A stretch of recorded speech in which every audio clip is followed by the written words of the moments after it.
Okay, I'm gonna make my, well, not mine, but fruit salsa. I guess I'll call it mine because at this point I always used the original recipe as the base and then I just wing it from there. So the original recipe that I found, there's a bunch out there, but this is the one I settle in, involves, you need some kind of crunchy base for the fruit salsa. So I use apple for that. I think the original recipe has strawberries, raspberries, and maybe kiwi. So what I ended up figuring out is it's more economical and convenient to just use the fresh apple as the base and then frozen fruit. So right here, I already took the frozen fruit from last night. I picked a pack of blueberries, strawberries, and mango chunks. And I let them defrost overnight in the fridge, and then I just put them in our colander. I haven't used our colander very often because we don't have a lot of pasta these days. And what I like about it is it has a nice base, so like when you put it in the sink and stuff, it doesn't kind of sit in the dirty water if you were draining like pasta. But for this case, I'm thawing my fruit, so I just stuck a little plate under it to catch whatever extra juice is coming off there. So we'll get to that fruit in a minute. So first step is going to be the apple. I personally am not a fan of the apple divider things that you push down the core and slice all in one, because for me, I like to do the slices myself. I find those slices a little too big, so I love our apple core. So when I used to core my apples, you would always end up with the core right there in the middle, and then I would like grab a knife and stick it in, and it was very inconvenient to try to get the core out. Well, watch what Pampered Chef did. So another thing I learned recently about the corer is it's great too for other things, like obviously other fruit, like you could do pears and things like that, but you could also do cucumbers. So if you don't want your cucumber seeds, you can use this for that. And you can also, if you wanted to put filling in cupcakes, you could use it for that. Other things. Okay, so now we have the apple core out. See how it's in there? And like I said, I used to have to take a knife. How do we get this out? Look what Pampered Chef did. They just added a little lever and voila. Oh my goodness. Look how easy that is. Thank you, Pampered Chef. It's the best. And I said, they always take items that are pretty straightforward, been around forever, and they just add that extra feature and make it amazing. So that's awesome. So now the core is out, and we are going to cut up the apple. Now usually when I do my apple, I've been doing it in our manual food processor, but I realized before I had our manual food processor, which I will use that for the soft fruit. But I just figured what I used to do back in the day was use my chopper. So I'm going to do that today. So to get a jump start, I'm still going to cut it into smaller pieces, but then we're going to really dice. So you know, in my workspace here in our little galley, this is actually our stove top. So it's my best counter space for doing things like this. So usually I'll just put the cutting mat, but because I'm going to use the chopper, which is a little aggressive, I'm putting our sturdier cutting board underneath, which this cutting board is great because it has the grooves on the side, so I love that. So we are going to do, like I said, the apple pieces a little smaller. Now this is our regular utility knife that's coated, which I love. And this is the one from our forged cutlery set, which is a great set. These are like lifetime, and the amount of cursing that I did when we first got them was crazy because I wasn't used to really good knives. So I definitely cut myself because, and that was just user error, not the knive's fault. Okay, so these are in chunks, we'll say. And now we're going to bust out. Now the food chopper, I actually pride myself that our current one doesn't look like this. It's a little prettier. This is my original one. I think I figured out it's at least 15, if not 20 years old. I think it's closer to 20 because I've been buying Pampered Chef for 25 years. So what you can do is if you're chopping just a little bit, you can do it right in the base. That's what I usually do if I'm doing walnuts for Jerry's banana nut bread, which is amazing, by the way.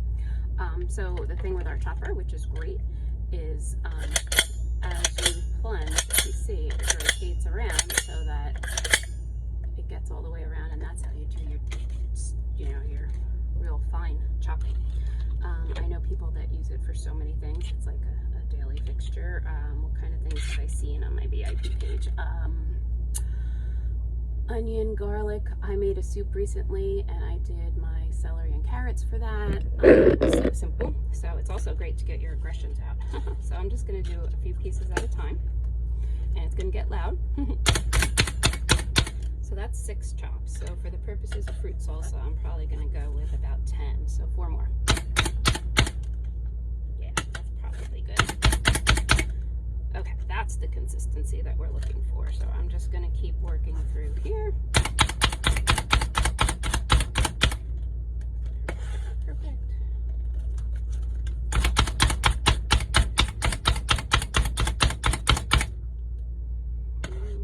You see you have a little more, you can back up to another section if you had more to do.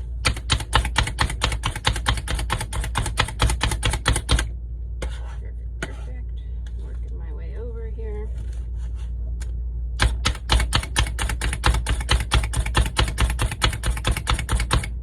Nope, too big. Yep.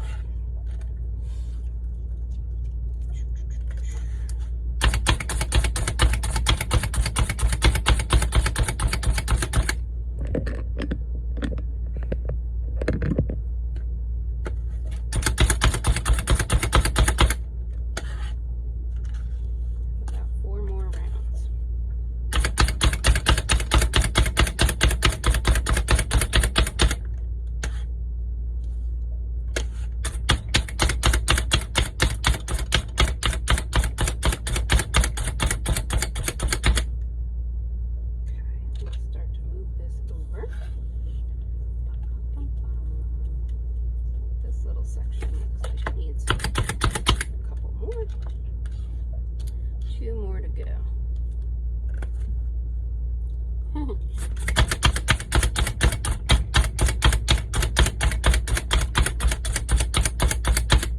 As I said, it's great to get any aggression out if you had a tough day. Honey, would you like some apple? Welcome. Okay.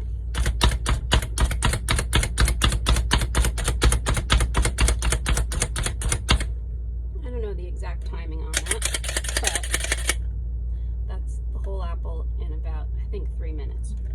So when you go to clean it, just so you know, it all comes apart. It's the top rack dishwasher safe. We don't have a dishwasher, so we'll be hand washing it, but that, you just wash all that, let it dry, and it's great.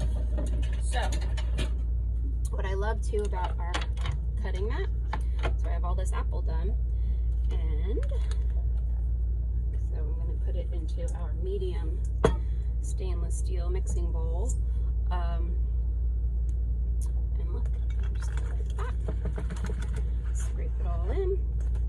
I happen to have our mini skinny scraper handy when I use the food processor. And voila. Very convenient. So that is our apple base. Now I'm going to just give this a quick rinse. I think what I'm going to do actually is put back together the chopper, because not everyone has the manual food processor. And back in the day, we actually used to just use the food chopper for the fruit salsa. I used to. So we're going to do batches of the fruit. I will do some in the manual food processor because it is awesome. It's kind of like a similar version to the food chopper in that it's manual and pump it. So let me get a spoon going. I think I'm going to use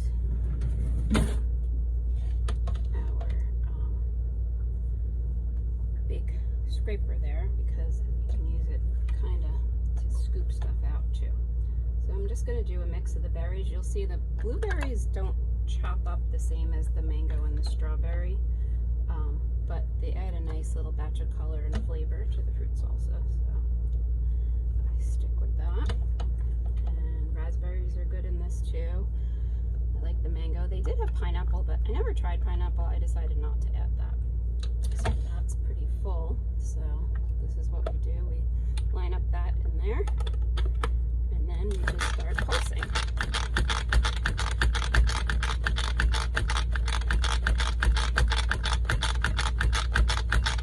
So I'm going to check it after a period of time. I think I'm going to do it a few more times. I'm going to use the mini skinny here to just mix things up a little bit in there. Make sure all the blueberries get done the way I want them to. And again, you just have to line that up the center thing.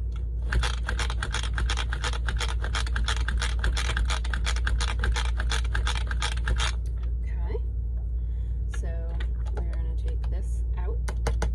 And the other thing too is if you made a smaller batch of something and it's done, what's awesome about the manual food processor, like if you made a small batch of the fruit salsa, or let's just say you made, sorry.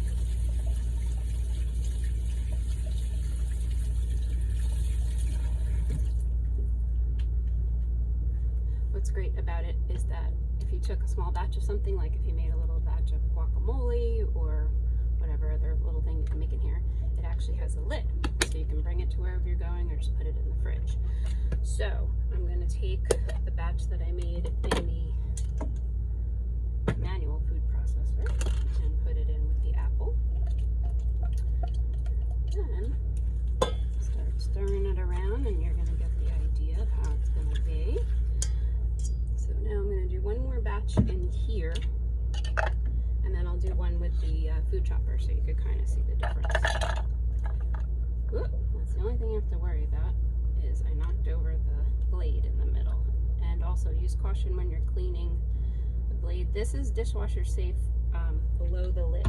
So this is not dishwasher safe. You have to hand wash it, but don't submerge it in water because some water can get in there. I just wipe it usually. But the blade is very sharp. It was in a sudsy thing of water in my sink one time, and I went to reach in to get it, and I actually nicked myself with it, which just shows it's sharp and good quality, right?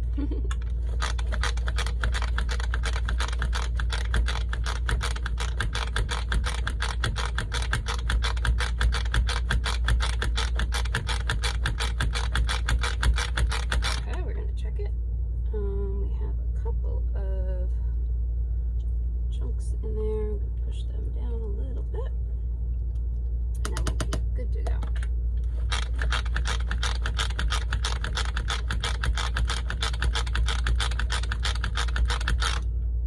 Okay, so this round's done, and the last one I'll do with the food chopper. This is gonna go in here.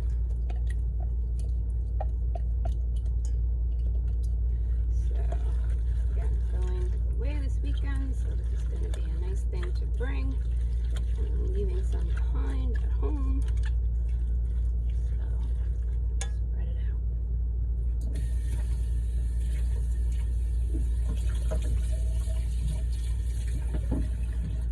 Alright, so now the last batch I'm going to do right here on the cutting board. And look, see, as I said, some of this juice is running off here, and it's catching right there in the little well, so that keeps my countertop clean. And I'm probably going to have that happen right now as I do this batch here. Okay. So probably could do this in something that has sides, but this is what I have out right now, so I just want to show you because this is how I used to do it.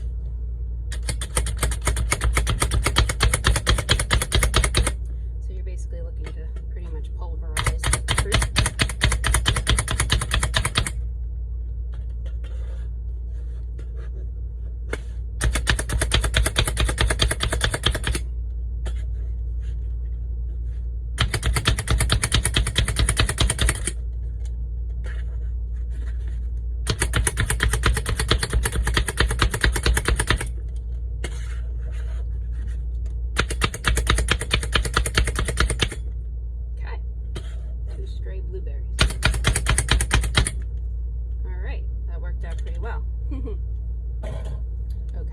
I showed you before. What's great about this is we bring back our bowl.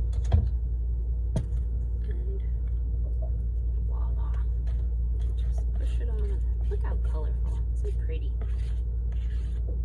And what's great about using the frozen is you can make it all year round, but it is a very nice addition to a barbecue. So, a couple more steps and we are good to go. Alright, this is a larger batch, so I'm going to do a little bit more of the sweetening of it. I usually make a batch about half this size for Jerry and I. So, mixing it up. Now, the original recipe calls for sugar and brown sugar, so I just do brown sugar, plus they, I think, do it with raspberry preserves. I have strawberry jam, so that's what I'm using. So with the brown sugar, I usually add 3 tablespoons. So I have here a little 1 cup prep bowl ready to go. Adjustable measuring spoon, which is awesome because you can adjust it. So if you only needed a half a tablespoon, you adjust it up, down, it comes apart, dishwasher safe. And you only need 2. There's a tablespoon one and a teaspoon one, so that's pretty awesome. So we're gonna do the brown sugar. We want to pack it down. So we're gonna do 1, 2.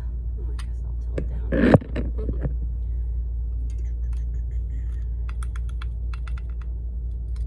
And yes, my hands are clean. 3.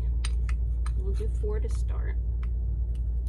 And then I'll taste it and see if we need to add more. Now, what's awesome with the jam is I usually do a half a cup. I think I'll do 2/3 of a cup of that. Is that it's a great way for me to show you about our measure-all cup. So, a staple in our house, has been for 20 plus years. The original one that I have is here. It's 2 cups. This is the mini, so I'm going to use the mini today. I know some people get intimidated by our measure-all cup because they're not sure how to use it, so I'll just give you a quick little lesson. So it has 2 sides. The blue side here, the arrow up, picture blue is like water, so you're going to put liquids in this because it uses the spout. So if you're going to do, I don't know, a cup of milk and something, you fill it to there, pour it in, easy breezy. Now for dry ingredients, you're going to go on this other side. This is how I know how old it is, because that's the old symbol for Pampered Chef. So let's just say on the other side, you're doing a cup of flour. So you line it up there, fill it up, you're going to take probably your scraper, level it off, dump it in. You can do up to 2 cups, very simple. But what this is extra great for is picture your gooey ingredients. So jam's not too hard to work with, but it's a good visual for you to see how awesome this is. So picture mayonnaise, peanut butter, honey, all that kind of thick stuff. Some of it might even, like honey, might be considered more like a liquid, but you're going to use the dry side. So like I said, in this, I'm going to go with, to start, I think I'll do 3/4 of a cup because this is a big batch. So you adjust it to there. So what we're going to do is I'm also going to highlight, this is our scoop and spread. This is amazing if you make a lot of peanut butter and jelly sandwiches. This is silicone down here, so when you get to the bottom of the jar, either the peanut butter or jelly, it's awesome to scoop it. This spreads everything on the bread, and even though this isn't super sharp, so it's kid friendly, it will cut through the bread. So I've assembly lined like multiple peanut butter and jellies before with this. So again, jam isn't too hard to work with, but I want you to picture that this could be peanut butter or something thick and gunky like honey. We're going to push it down, make sure there's no air in there. So, you're going to love this. It's awesome.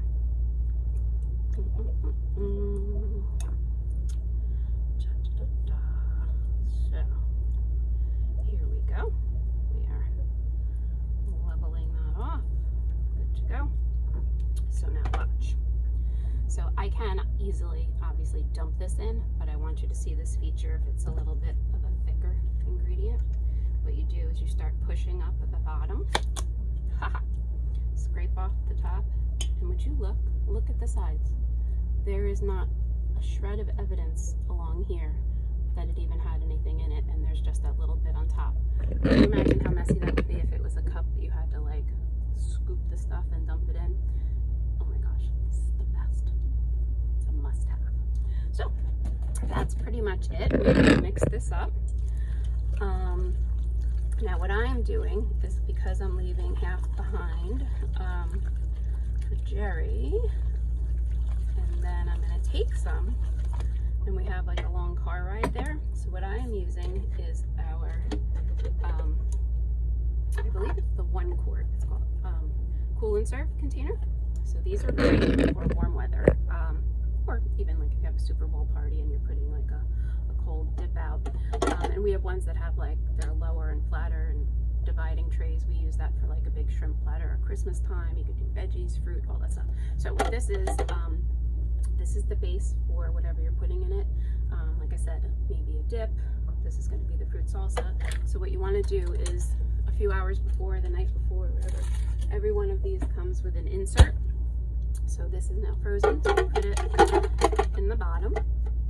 Then I'm going to fill this. I'm going to taste the fruit salsa and make sure it doesn't need a little more sweetening, so I'm not going to actually do it right now, but I want to show you. So you put this in here, put the lid on it. So obviously for traveling, the lid stays on nicely, but when you go to take the lid off, if you're at a party and you're worried, oh no, what's going to happen with the lid? They even designed it so it can act as a base, so it doesn't get misplaced, and it'll stay cold for 4 to 6 hours. So that is a wonderful feature, especially in summertime. But again, if you're having a party inside and you have cold dips, you don't have to worry about it. So it's great. And that is my version of fruit salsa. Oh, and also the way they say to serve it, they tell you how to make homemade cinnamon sugar pita chips, which God bless if you want to make it with tortillas and use an air fryer, that's great, or the oven. But if you don't want to do that, you can use those Stacy's chips, but they're a little pricey.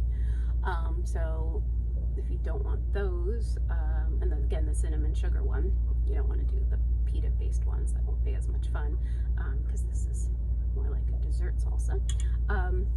You can use, as we do here, graham crackers. So you just break them up into little rectangles, and because you need a vessel to consume it. And I've also seen some people use like vanilla wafers. That would be fun too. So, all right, take care.